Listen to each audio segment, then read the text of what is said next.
Hey guys, welcome back in the second lecture of Upwork crash course. Today we will explore work page of Upwork. So this is my Upwork profile which I have created in the last lecture of Upwork crash course series. Before moving forward, you can see that lecture and then we will explore work page on Upwork. On this profile page, I'm going to click on Find Work tab. This is our work detail page.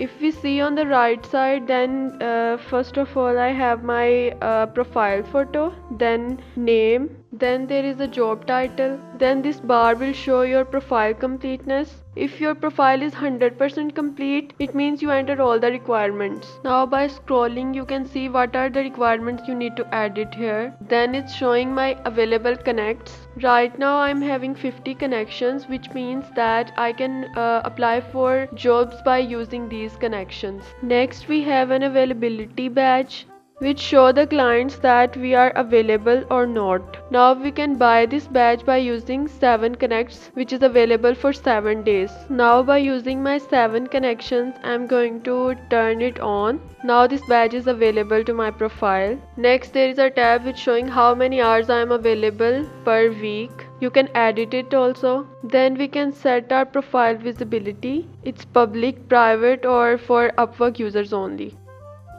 Next we have a job preferences tab in which I have selected open to contract to hire roles, which means I am open to contract by client for work.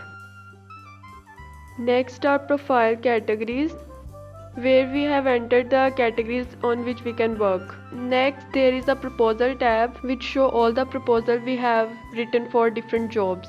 Then there is a tab of project catalog where we upload all the projects which we want to sell to the clients. Then there is a tab of talent scout. It's Upwork service where we can apply and Upwork can hire us or provide clients without any connection.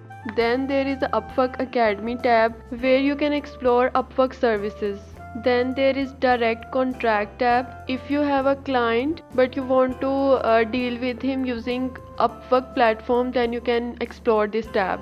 Next tab is get paid tab where we can see our earnings. Then there is community forum and help center where you can ask different questions. If you have any problem, you can contact Upwork team by using help center tab.